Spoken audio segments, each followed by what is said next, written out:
My name is Hana Parveen. I am a student of Madrasa Ruhiyatul Islamiyya and Khadija Model Education Center run by DPT Amira Academy, Alfayat Class at Dalgandi, West Bengal. I would like to thank all the teachers in my educational institute for giving me the opportunity to speak today. Today I am trying to say something about Holy Quran in Jalsa ceremony of our institution.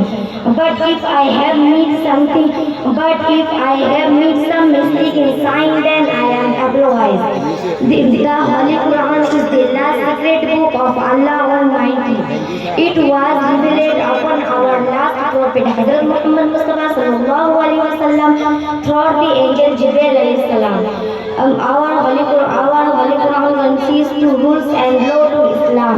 The Holy Quran 23 over 23 years, 13 years in Makkah, 10 years in Medina. Surah Fatiha in the first surah, Surah Nas in the last surah. Surah Baqarah is the longest surah, Surah Kawthar is the smallest surah of the Holy Quran. The Holy Quran has all the messages of Allah.